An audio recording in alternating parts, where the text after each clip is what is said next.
Hello and welcome back to my channel. Today I want to do a guide for you. I am, I guess you could say, a self-proclaimed plant addict, plant collector. I have a problem, and the problem is that I want to try and plant all the things in my garden and see how they do.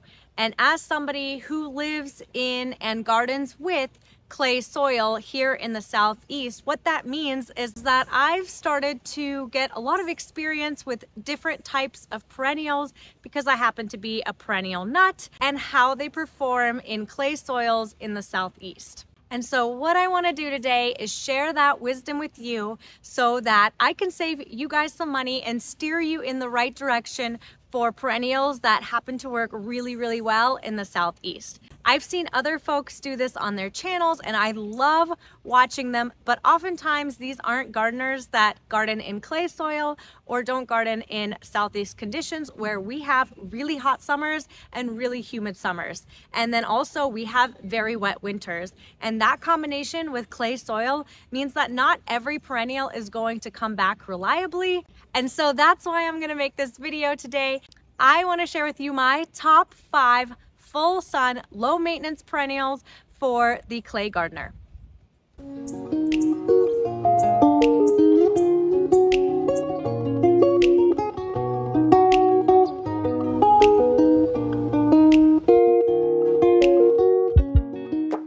Now I'm going to set a little disclaimer before we get started. Not all of these perennials are going to be native to the US.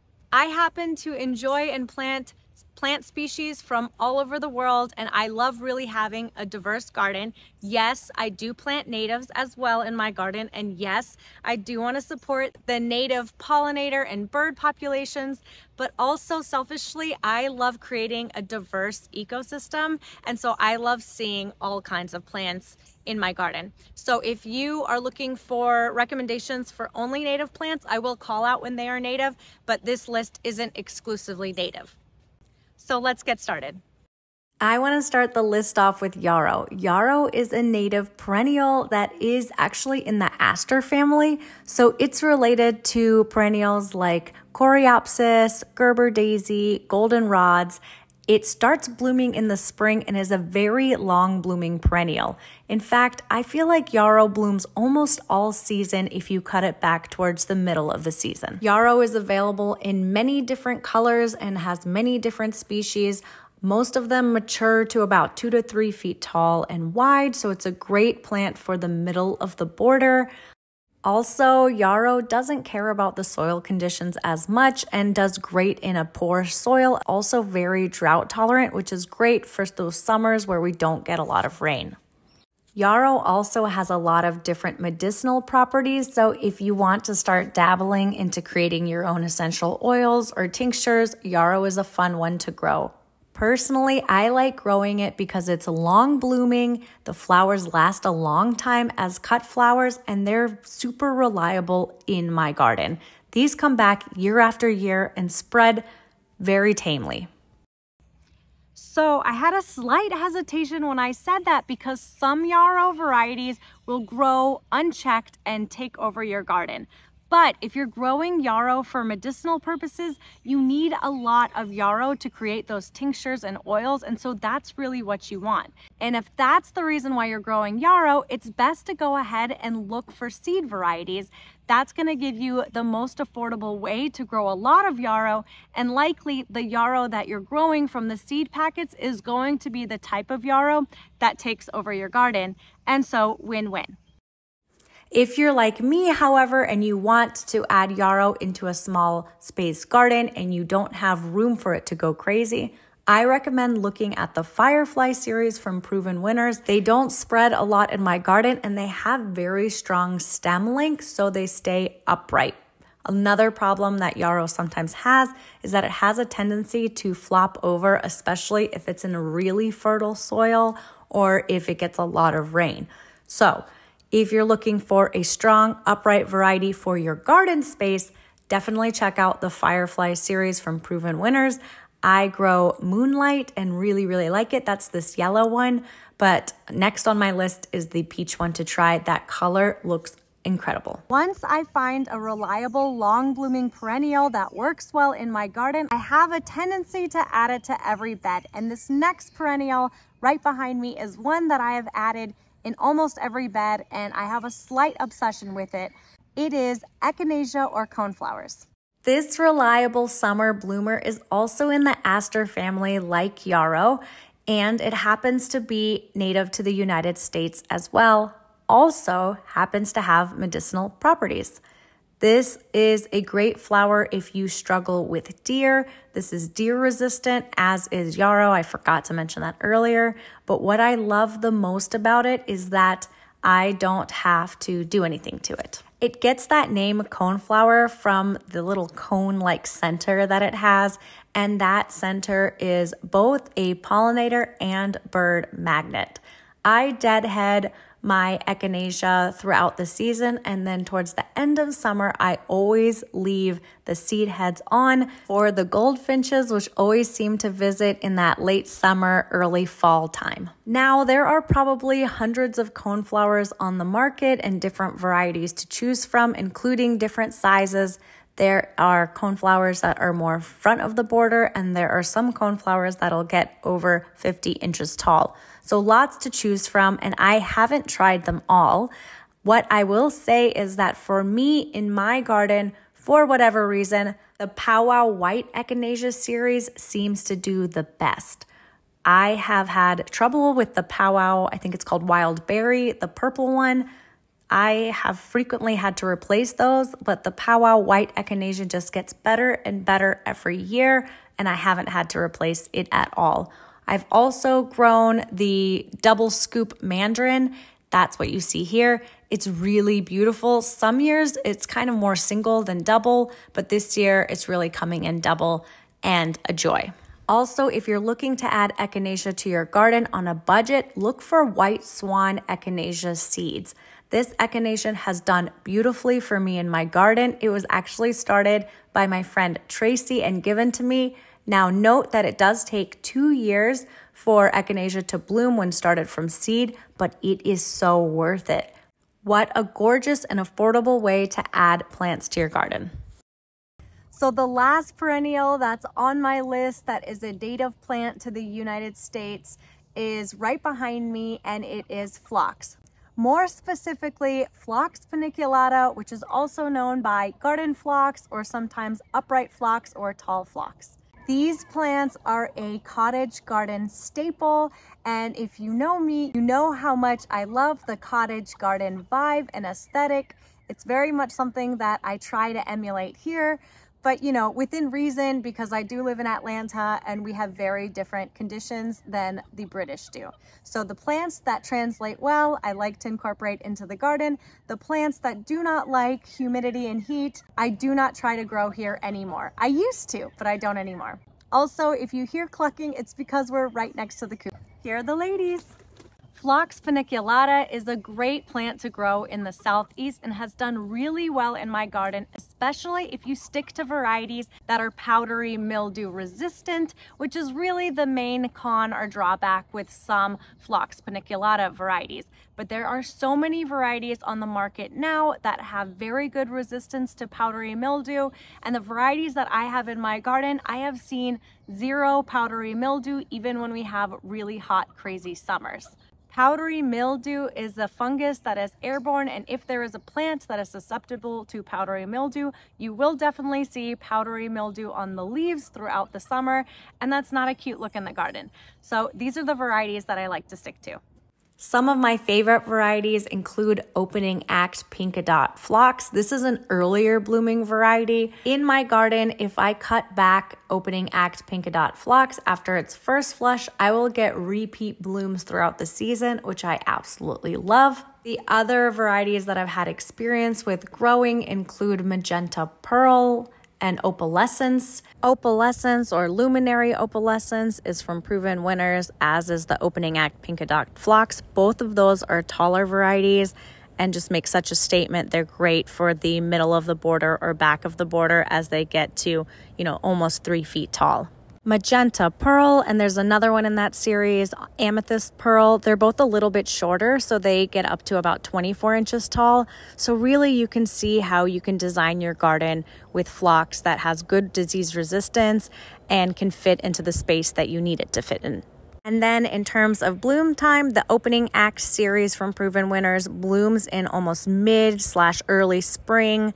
And the Luminary Opalescence, Magenta Pearl, those are more of the classical phlox bloom timing, which is almost your late spring/early summer. Okay, so now we're moving into non-native perennial territory. Like I said before, my garden philosophy is I like to plant all the beautiful things, but if you are only into natives in your garden, then thank you for watching, and I hope you like and subscribe. Now that we got that out of the way, the next perennial that I want to introduce you to is right behind me. It is Speedwell or Veronica.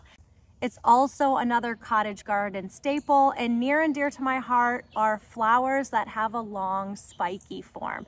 I really think it's stunning in the garden, and Speedwell Veronica is one that has an incredibly long bloom time.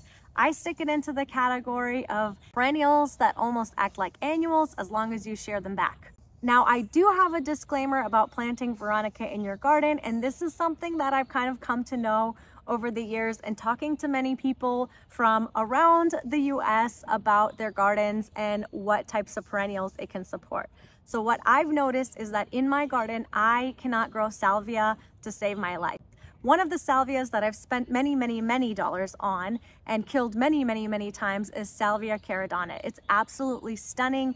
It dies in my garden every summer, no matter what I do, no matter how I amend the soil. For whatever reason, what I've come to know is that if your garden supports and salvia thrives in your garden, for whatever reason, likely Speedwell might not. But on the flip side, if you've killed many different salvia varieties, and I'm not talking about Greggii, I'm talking about the salvia that has the upright, beautiful spikes.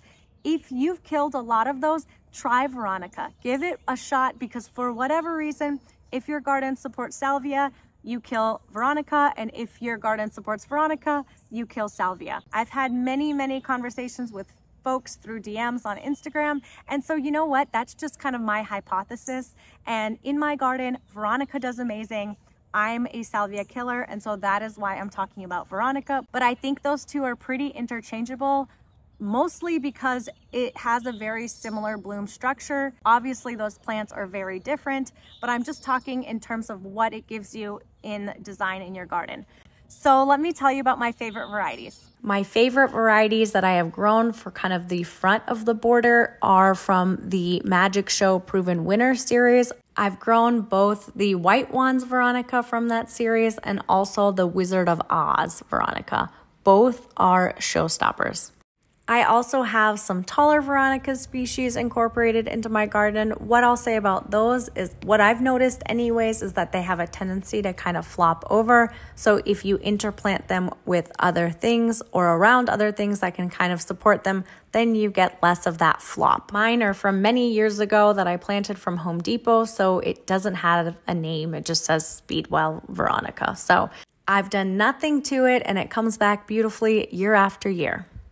Speedwell Veronicas for me tend to bloom almost from like a mid-spring time frame to basically last frost. As long as you deadhead them every once in a while, they will keep reblooming in the garden for you, and that's why they had to make it on my list. The amount of flower power they have is pretty impressive.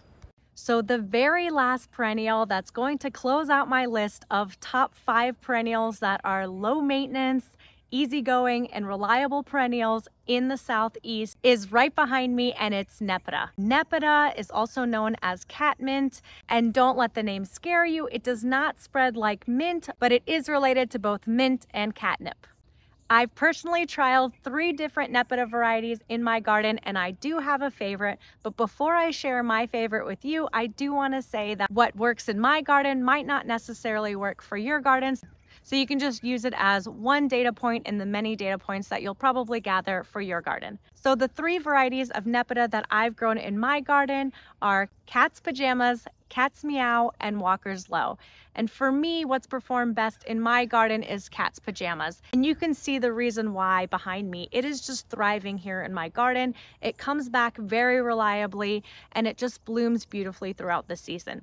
For me, in my garden, Walker's Low flopped, and if you know anything about me, it drives me insane when perennials flop because I don't have the time or the stakes to go around and stake everything up, and I personally really hate the look of things when they flop over.